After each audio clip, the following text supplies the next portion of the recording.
There you go. This is an interesting discussion that I wanted to bring to everyone's attention because last week here in our Cybersecurity Sensei webinar, I brought up the idea, the discussion of VPNs, virtual private networks, and home VPNs, in other words, personal VPNs that you get through Nord or whoever. Lots of different VPNs out there. And the reasoning I did it will be apparent soon, but we had the conversation about, do you use VPNs? If so, why do you use them? What is the benefit? What is the detriment? And then this week, I wanted us to talk about antivirus. And I'm going to share my screen, but I wanted to talk about antivirus just in reference to, it says desktop 3. That's lying to me, but okay, I'll do that. Desktop 3. Can you guys see the real world protection test February through May 2026? You see that on the screen? Yes. Yeah. Okay. All right. This was the latest I could find in terms of objective testing. And again, it's from av-comparatives.org. But they tested antivirus, different platforms, different manufacturers. They looked at them not only in their rate of positives, but they also subtracted from those that had false positives. In other words, and I hope you all understand this one. There is a point where you want your software, your detection software, to detect enough things to where it becomes useful, but it also has a low enough number of false positives. You don't want your detection software, your antivirus, your intrusion protection, your intrusion detection system, you don't want them to go blocking normal content. I always use the example, you don't want to go blocking the CEO's letter to the team saying, great job last week, and it ends up getting caught by your IPT saying, oh, nope, that's spam because it got sent to 2,000 people. Well, no, it was the CEO sending it to everybody in the company. So it was supposed to go to 2,000 people. So you got to make sure that your what are called positives, your true positives are high enough and your false positives are low enough to where it becomes viable, it becomes useful and blocks nearly everything and doesn't block things it's not supposed to. That mixture between your true positives and your false positives right down here at the bottom is called the crossover error rate, or CER. So in terms of capability, you want to make sure that you are catching as much as possible and not having errors for things that don't, that you're not supposed to catch. This AV software, antivirus software evaluation, and again, let's see if I can zoom it up a little bit. You notice there's a lot of name brands in there. McAfee, Microsoft, Avast, ESET, Bitdefender, Sophos, Total Defense, Total AV, KData, Force PC, Kaspersky, Malwarebytes, Trend Micro. So they did a very broad assessment, and it was from, I think they said February through May. So it was a good group, and they were looking at not only how well things got picked up, but they also detracted points for things that had false positives. In other words, they grabbed the wrong things. So I thought that was pretty helpful. If you look at this one, it shows how many things did they catch, and you notice most of them are pretty high. Okay, they caught a number of them, and then they talked about a protection rate, and Kaspersky is right up there at 99.8. But the other thing that they pointed out is, let's see if I can find it. Rest Wanted, Real Wanted, Advanced, Real World. Oh, I can't find it. But they pointed out that I think this was it. Well, whatever. They they removed points from software that had a high false error rate. So these numbers down at the bottom were not just straight did they catch stuff, but it was also did they catch the right stuff and let everything else go through. So I thought this was a good read. It was well worth the time spent on it. But what I wanted to point out as we're looking at this is one of the pieces of software that you look at here is Microsoft Defender. Microsoft Defender is free with your Microsoft operating system. And yet, when, again, I mention this when I go share with people doing that cyber safety thing around the state here that I do, I go and talk to them, and I get, there, let me back that off. I get asked typically two main questions, and it's from a geek in the back who wants to talk tech. And the people I'm talking to are usually not techies, but wants to say, what VPN do you recommend? And my answer is, I don't recommend VPNs. You can use them. They could be helpful, and there are lots of different ones out there on the market.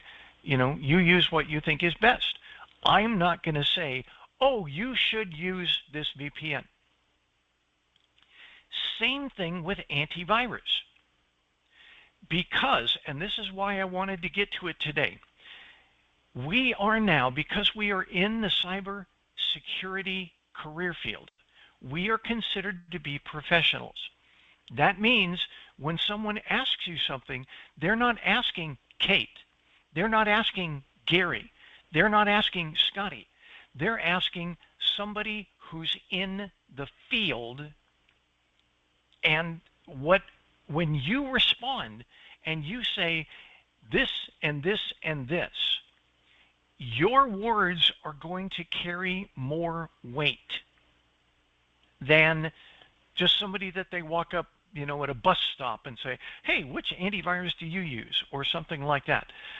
We are expected to have a greater knowledge. But with that greater knowledge, you have to realize there could be somebody who asks a question, and you, thinking you're going to be helpful, you say, oh, I think that Kaspersky is good, or I think that Bitdefender is good, or I think that, whatever, Avast is good, or Malwarebytes is good. Why? Because I use it. And the issue is they're not listening to you, the person. They're listening to you who is speaking as an insider in the industry. So we're talking back in the days, I was in the military, and we learned the difference between what was called tactical and what was called strategic. And tactical means, the things you do on a day-to-day basis, but the strategic is why you're doing it in the first place. And the great example they give in the military, tactical is we need to take that hill. We need to win this battle today. We need to, take this city or whatever. Tactical, the tactics that we employ today to do something that is very small and very limited and very focused. That's called tactical. The strategic is much higher. And why are you in an armed conflict? To win. So the strategy is obviously to win. So sometimes when you're down in the tactical and you're looking at, this is what we need to do, somebody's going to go, why? Why is this town such a big deal? Why should I go put my life in jeopardy because of this town that you told me we want to take? And that's the feedback you could get from a tactical viewpoint.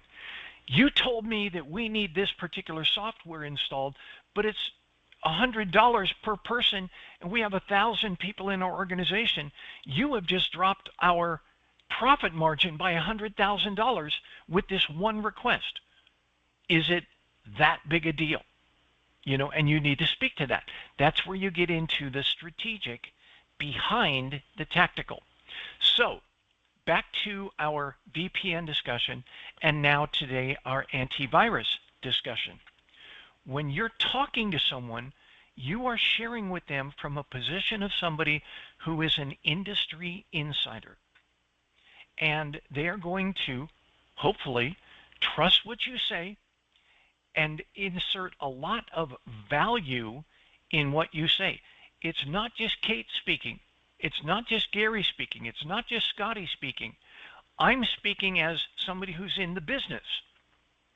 And the first thing I have to do, and just so you know, when I go into all of these briefings, the first thing I have to tell them is, I am not here to sell you something. Because they get that a lot from people who come in and say, I want to help you. And the next thing you know, they're trying to sell them a product. I said, I am not selling anything. And in fact, I hesitate. I stay away from trying to recommend a particular product or a particular service for just that reason. I want to maintain my objectivity. I want to be somebody that they can trust on any topic. And of course, in America, it may be the same where you're at in Finland, Kate, but in America, everybody wants to sue everybody. Nobody takes responsibility for anything. They're like, oh, I tripped and fell. Oh, I'm going to sue the manufacturer or the people that laid this concrete for the sidewalk because the sidewalk has a lip in it and I tripped and fell. So it's the sidewalk's fault that I fell. Not that I should have looked better, but that the sidewalk should have been fixed right or something like that. We tend to sue people for all sorts of things at the drop of a hat. So here you are, somebody's asking you last week, VPNs, this week, antivirus. They're asking you about it, but your answer could lead them in a direction that causes them to be caught in some sort of hazardous condition. An error occurs. You say, oh yeah, I use Bitdefender. I'm looking at the list. I use Bitdefender, and it works pretty good.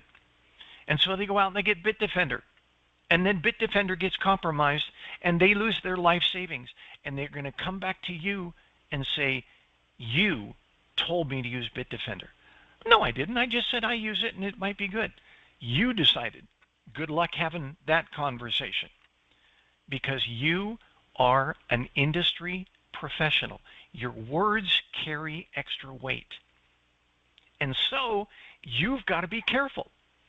Again, when I go into these meetings, and yes, I could speak on a lot of different things. I can make recommendations galore, but I try very hard to stay balanced and general so that they make their own decision. They are not going to hear me say Bitdefender is a good idea, or Avast, or Kaspersky, or Microsoft, or whatever. The best I will do, and this applies to VPNs, it applies to antivirus, it applies to operating systems, it applies to how they set up their stack, intrusion detection systems, anything like that they could enact, Wi-Fi, home Wi-Fi, anything like that. the best I will do is I will say, this company or this website or this organization evaluated that, what you're asking about, and they said that it has these benefits and these drawbacks. So it sounds like it might be a good idea. But you will never hear me say, go out and get Bitdefender. See what I'm saying? Does that make sense? Do you realize that when you say something, people are listening to you at a totally different level because you're in the business? So when you speak, you need to be aware. That's the strategic part of this. Tactical is you share what you know. You share your experiences. You share, what you've found or what you've read about or whatever. But we all know that our data is incomplete. You can't read up on every single one of these antivirus softwares. You can't. You don't have time. In your lifetime, you can't get smart on all of these. And then, yeah, good answer, Gary. Gary put in here, he said, absolutely, I do the same thing with my students. The answer is usually, it depends. And that makes a lot of sense. From an industry professional, you need to be careful that you don't seem to be recommending something when all you were doing was sharing and saying, oh yeah, I use it. So number one, they'll ask about VPNs. Number two, they'll ask about antivirus. And I have fun with the antivirus one because they say, what antivirus do you use? And I say, I use the antivirus that it came with. And they're like, what, just Microsoft? And then I point them to things like this industry analysis that showed that Microsoft is consistently right up there with the big guys. Right up there with the big guys. I think that they said the top one, I'm going to go down to their stars at the bottom. Yeah, okay, I'm going to share the screen again so you can see this. Share this screen, continue. And these were their final examples and recommendations. They said advanced real-world protection, advanced plus real-world protection, Avast, AVG, Bitdefender, Kaspersky, Microsoft, Norton, and Total AV. For advanced, ESET, Fortec, F-Secure, McAfee, Sophos, Total Defense. For standard, GData, K7, Malwarebytes, VIPRE, I guess that's called Viper. And then they tested Panda, Quick Heal, and Trend Micro. And like it says, if you notice all of these asterisks, F-Secure, GData, K7, Malwarebytes, Panda, and Trend Micro, they got lower awards because of their false alarms. You can't grab everything and claim to be the best because you're going to grab the bad stuff. I mean, the stuff that you're supposed to pass, you're going to grab it too. So they actually did some of these lower because they were grabbing false positives. They were doing false positives. So if you take a look at it for Advanced Plus, right there with all of the commercial dudes is Microsoft.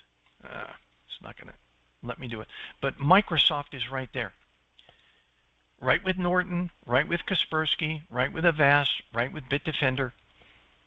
Microsoft. It's consistently right up there at the top. So do you recommend something else? I don't know. If you want to layer your antivirus, maybe there's a value. And they point this out in the article as well. They say that the biggest issue is usually not the software and the software settings. The biggest issue they have when it comes to compromises is training.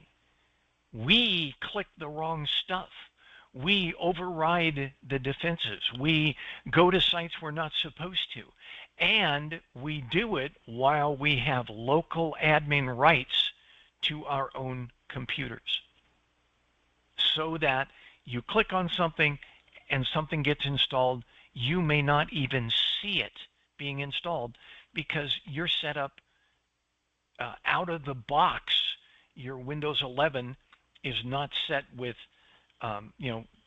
different levels of security, different accounts, an admin account and then a user account, and the user account is the one that goes out on the internet. And the user account does not have permissions to install software on your computer. That is a standard for enterprises and industries. You can't install software on your work computer. Our college computers, Gary, you've seen it. You log into the college computer and it's like, you have this suite of stuff. You're not going to play with anything else. Why? Because we're not going to take the risk. Yep. Least privilege, and the other one is called segregation of duties. Least privilege and segregation or separation of duties are usually side by side. Least privilege means you give people the absolute minimum they need to perform the role that they're in. And segregation of duties means that certain duties, if they are within your role, require certain permissions for certain objects. But if your role changes, then those permissions are withdrawn. Separation of duties means you only have access to the things that you need every day and the minimum amount in order to be successful. And let's say you spent time as a SOC analyst and then you start going over and working just the firewalls. Your SOC analyst permissions are withdrawn when you go over to do firewall because you don't need that anymore. And that's, again, least privilege, separation of duties, or segregation of duties are absolutely essential. They are absolute pillars of information security and how it runs. But I wanted to talk to you guys about this because we are out talking to our families, our friends, our neighbors, our HOAs, our students, Gary, that you and I teach, and we could be brought into a conversation where we are speaking on the tactical, but they're hearing us on the strategic level. So always be aware of that. You are considered to be, regardless of how smart you are or how many certifications or degrees you have, you are speaking as someone who is in the industry. And therefore your words have more weight. So always be mindful that you don't just share as Gary. You don't just share as Scotty or Kate or Twyla or Nerman or anybody like that. You share as somebody who is an industry professional. And therefore, you may have to say, well, I use Bitdefender, but I'm not going to tell anybody about it. I can remember years ago, I was using LastPass as my password manager. I used LastPass, and it was doing well for me until LastPass got compromised. And people, were looking at me like, "Hey, I thought you said that LastPass was good." So just be aware.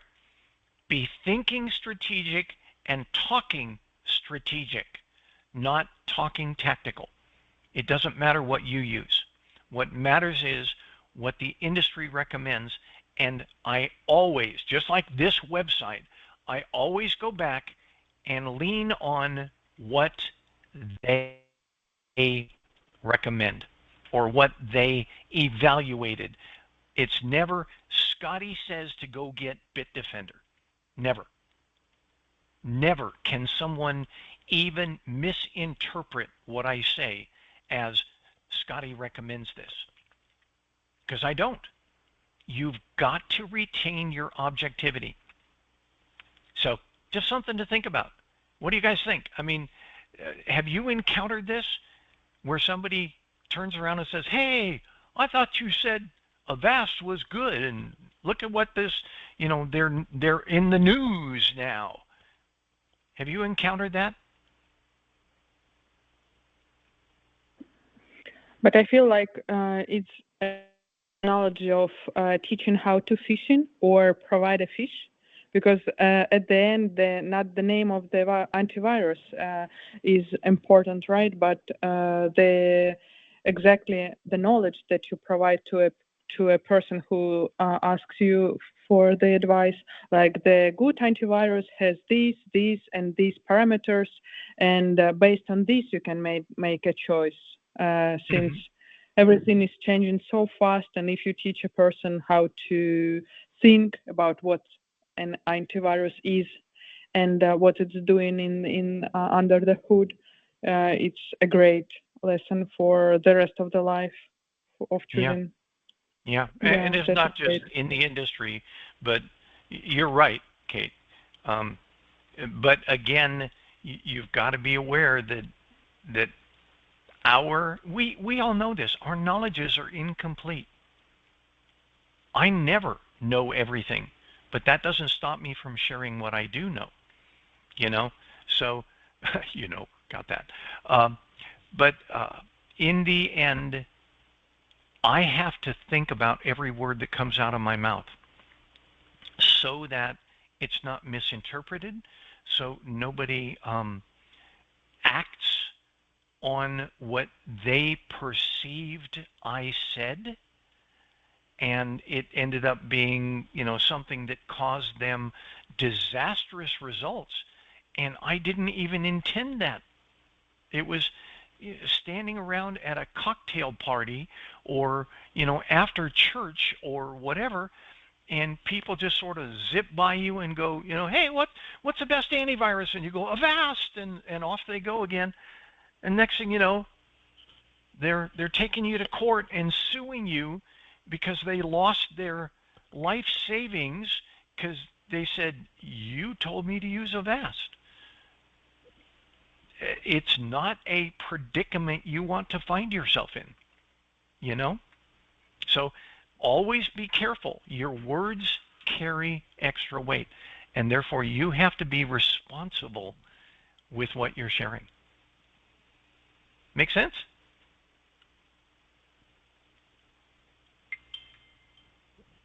Gosh, I'm getting lots of texts. I guess that's my sister. Okay, I'm going to stop recording, but I hope you all understand. We're talking about VPNs last week. We're talking about antivirus this week, but it's much bigger than that.